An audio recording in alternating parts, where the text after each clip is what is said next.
Imagine the God who flung the stars into place, the God who needs nothing and no one. Now imagine that God wanted a home, not a temple of marble, not a throne bolted to the sky, something you could fold up, carry on your shoulder, pitch in the sand, a tent, one room you were allowed to walk into, one room no one was, a curtain no ordinary hand could touch, a box of gold, and above it, empty air where heaven bent down to earth. For a few hundred years, the maker of everything lived in a tent in the middle of a desert camp. The people who built it called it the Mishkan, the dwelling place. We call it the Tabernacle. And in the next 20 minutes, you are going to walk all the way into it. Through the gate, past the fire, into the golden room, up to the curtain, and then beyond it, to the one small spot on earth where God said he would meet a human being face to face. By the end, you will see that every board, every thread, every ring of gold was telling a single story. The story of how a holy God comes to live with people who are not. And it all begins with one sentence. Israel is camped at the foot of a mountain, Sinai. The mountain is on fire with the presence of God. Moses climbs into the smoke, and God gives him a strange and tender command. Let them make me a sanctuary, that I may dwell in their midst. Stop and feel the weight of that. The God who fills heaven and earth does not say, "Come up here to me." He says, "Build me a place down there, so that I can come and live with you." That is the whole point of everything you are about to see.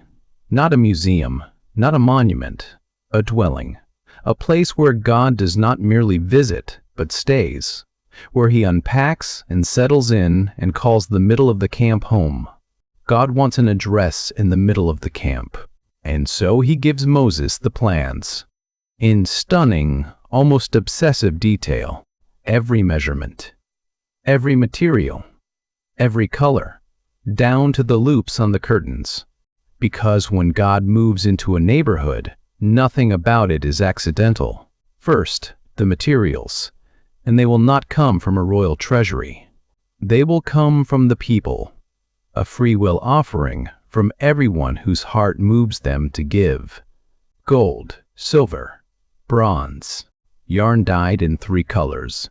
Blue, like the sky, purple, the color of kings, scarlet, the color of blood, fine twisted linen, white and clean, ram skins dyed red, goat hair, and acacia wood, the tough desert wood that will not rot. And the people give.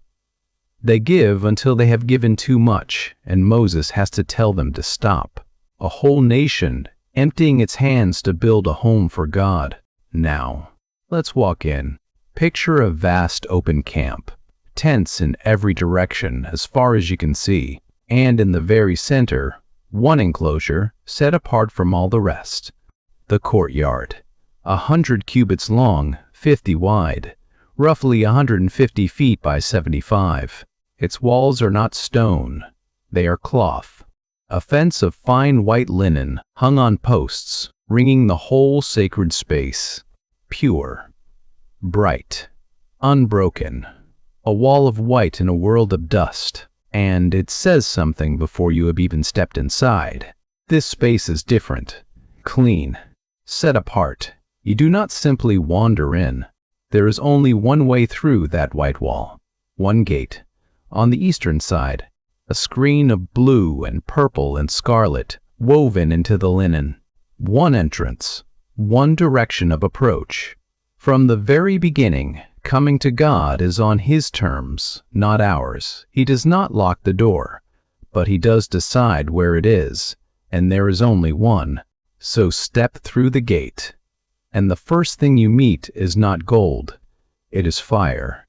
The bronze altar, squarely in your path, 5 cubits by 5 and 3 cubits high. A great square of acacia wood, plated all over in bronze. 4 horns rise from its 4 corners, and on it, a fire that never goes out.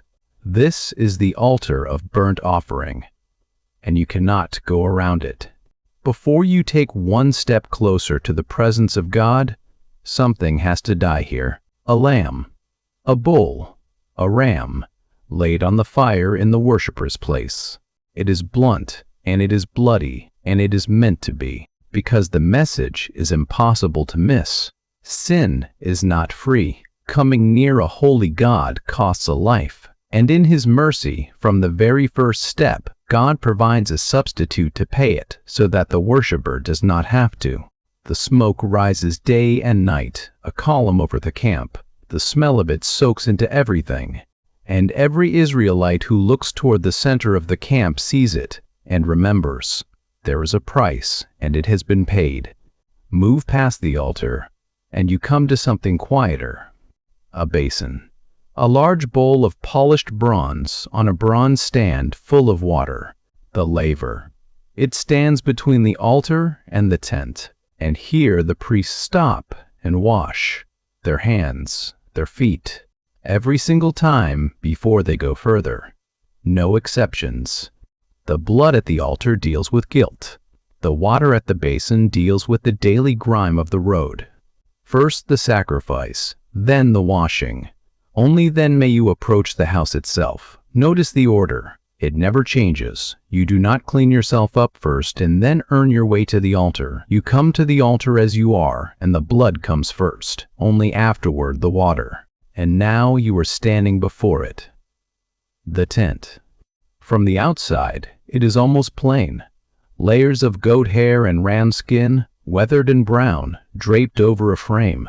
You would walk past it in the desert and never guess. The frame beneath is 48 upright boards of acacia wood, every one overlaid in gold, standing in bases of silver. A skeleton of gold, wrapped in the humblest of skins, which is its own quiet sermon. The glory is on the inside. You would never know from the plain brown skins that a room of solid gold was waiting just beneath them. God's most precious things are rarely the ones that shine on the surface. Lift the outer covering and step through the first curtain, and everything changes. The dust is gone. The daylight is gone. You are in a long, narrow room, glowing gold from wall to wall. This is the holy place, the first of the tent's 2 rooms, and by law, no ordinary Israelite ever stood here. Only the priests, only those set apart to serve. There are no windows. The only light comes from a single object on your left, the lampstand, the menorah, hammered from one solid piece of pure gold, a talent of it, roughly 75 pounds, a central stem, and 6 branches curving up from its sides, 7 lamps in all. Its cups are shaped like almond blossoms, as if the gold itself were flowering.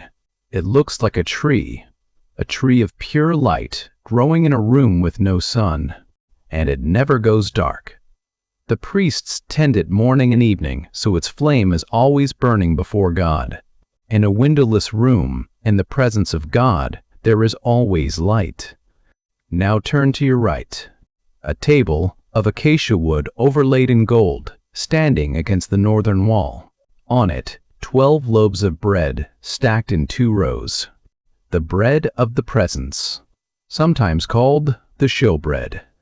12 loaves for the 12 tribes of Israel, all of them laid out before God. Fresh bread set out every week, a standing meal, a table always ready. As if to say, this God does not merely tolerate His people. He keeps a table for them, and there is a place set for every tribe. Not one of them forgotten. Not one of them left off the guest list. A meal standing ready in the house of God. Light on one side, bread on the other, and straight ahead of you a third piece of gold and a rising thread of smoke. The altar of incense. Small, square, gold from top to bottom, with 4 little horns. It stands right up against the great curtain at the far end of the room, and on it, morning and evening, the priest burns a handful of fragrant incense. A sweet cloud rises and fills the golden room and drifts up over the curtain. Later in Scripture, that rising smoke becomes a picture of something: the prayers of God's people going up before His throne. Every morning and every evening, whether the people felt it or not, something sweet was ascending from that room on their behalf. Worship, rising like perfume in the house of God. So stand in the holy place for a moment and take it in. Golden light on your left, bread on your right, the perfume of prayer straight ahead. Everywhere, gold. Everywhere, the sense that you are close now, very close. But you are not all the way in, because directly in front of you hangs a wall of woven cloth, the veil, blue and purple and scarlet, on fine linen, with cherubim, the guardian angels, embroidered into it. It hangs from 4 pillars of gold, floor to ceiling, sealing off the far end of the tent. And this curtain is not decoration. It is a border, a closed door. The angels stitched into it are the same angels who guarded the way back into Eden with a flaming sword. The message woven into the very threads is unmistakable. This far and no farther. Not because God is cruel, but because He is holy, and a holy God and a sinful people cannot simply mingle without something being done first. The curtain is not rejection, it is protection. Because behind that veil is the second room, the smallest and the most dangerous place on earth, the most holy place. The Holy of Holies, a perfect cube of a room, and almost entirely empty. No lampstand, no table, no windows, no light at all except one. Because in the center of that dark and holy room sits a single object, the Ark of the Covenant, a chest of acacia wood about 4 feet long, overlaid with pure gold inside and out, a crown of gold running around its top edge, and inside it the 2 tablets of stone. The covenant, the terms of the relationship between God and His people. But it is the lid that matters most, a solid slab of pure gold resting on top of the ark. It has a name of its own, the mercy seat, and rising from each end of that golden lid, hammered from the same single piece of gold, 2 cherubim, 2 angels facing each other, wings arching up and forward until their wingtips almost touch above the center, and they are looking down at the empty space between them, just above the golden lid. Empty space. And that empty space is the most important thing in the entire tabernacle, because God said, "There, above the mercy seat, between the 2 cherubim, is where I will meet with you."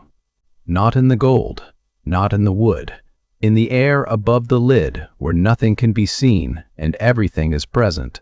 Think about what is stacked up there, in that one small space. Underneath, inside the box, the law. The commandments Israel has already broken. Over the law, the lid. The mercy seat, the place where blood would be sprinkled. Mercy laid directly over broken law. Grace covering the very thing that condemns. The commandments Israel could not keep are not thrown away, and they are not ignored. They are covered, answered, met by blood on a lid of gold. That is the beating heart of the whole tent. And there, in the cube of darkness, the light finally appears. Not from a lamp, from God Himself. When the whole tabernacle was finished and set up for the first time, something happened that stopped the entire nation in its tracks. Then the cloud covered the tent of meeting, and the glory of the Lord filled the tabernacle. A cloud came down over the tent, thick, bright, alive with the weight of God, and the glory poured into the rooms until they were full of it. So full, the text says, that even Moses could not go inside. The man who had spoken with God on the mountain, the man who climbed into the fire. He stands at the door and he cannot enter. Because God had done exactly what He promised, He had moved in, and from that day on, Everyone in the camp could see it. By day, a pillar of cloud resting over the tent. By night, a pillar of fire glowing in its place. When the cloud lifted, Israel packed up and followed. When it settled, they stayed. The God of the universe, living in the middle of the camp, leading them home one step at a time. Not a distant deity they had to travel to find. A God who packed up and moved whenever they did, and always went with them. But here is the tension that runs underneath the whole beautiful picture. God is present, God is near, and God is still deadly holy. That empty space above the mercy seat, where he dwells, is behind a curtain no one is allowed to cross. Not the ordinary Israelite, not the priest doing his daily rounds in the golden room, not even Moses, when the glory is thick. One human being, on one single day of the year, may go behind that veil, and no one else, ever. The high priest. And the day is called the Day of Atonement, the most solemn day on Israel's calendar. The one day the veil is crossed, and even he cannot simply walk in. God warns plainly that to come in carelessly is to die. So listen to how he comes. First, he lays aside his splendid robes and washes and dresses in simple white linen. He comes as a servant, not a king.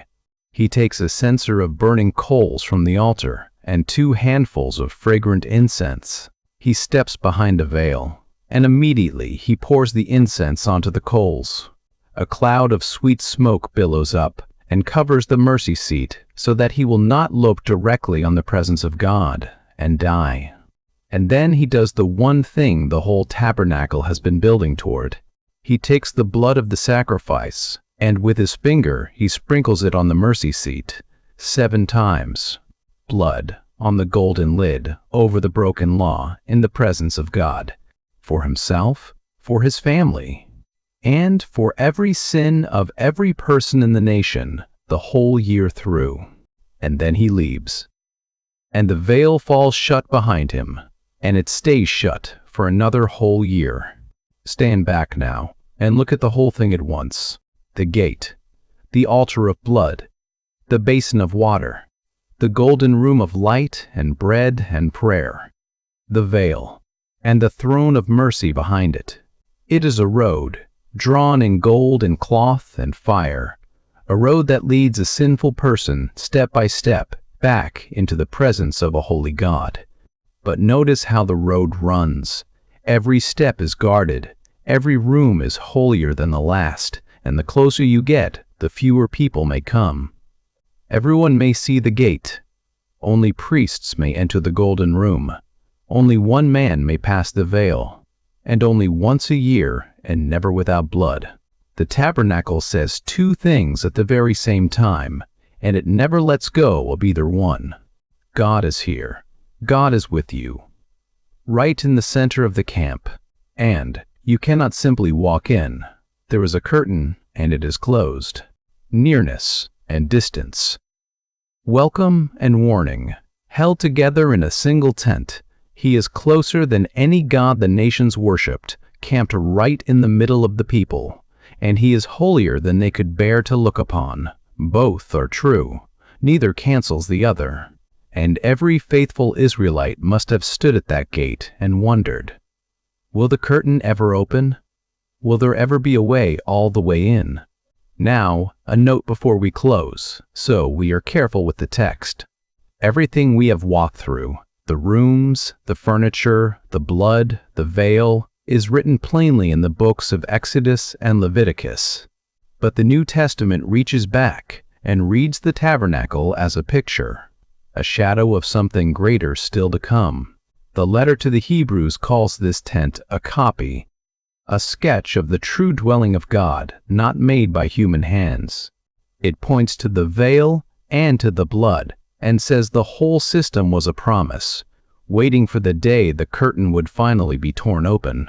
That is interpretation, and Christians hold it dearly, but hold it in its place, layered on top of the tent, never erasing the tent itself, because the tent, on its own, is already staggering. a God who did not stay on his mountain, who folded himself somehow into a cloud over a curtain so he could travel with a band of former slaves through the wilderness, who wanted, more than his own comfort or distance, to dwell in their midst. That is the sentence we started with. Let them make me a sanctuary, that I may dwell among them. Every board and thread and ring of gold was simply that sentence, made real. So the next time you picture God, do not only picture him high and far and holy, though he is all of that. Picture a tent in a desert, a fire and a basin and a golden room and a curtain, and behind it, in the dark, a small empty space above a lid of gold where the God of everything came down. Because the whole story of the Bible, from that tent onward, has been moving toward one impossible promise. That one day the distance would close for good, and God would dwell with his people, and the curtain would never come down again. The tent was only the beginning of that promise, but the promise itself has never once stopped moving toward you.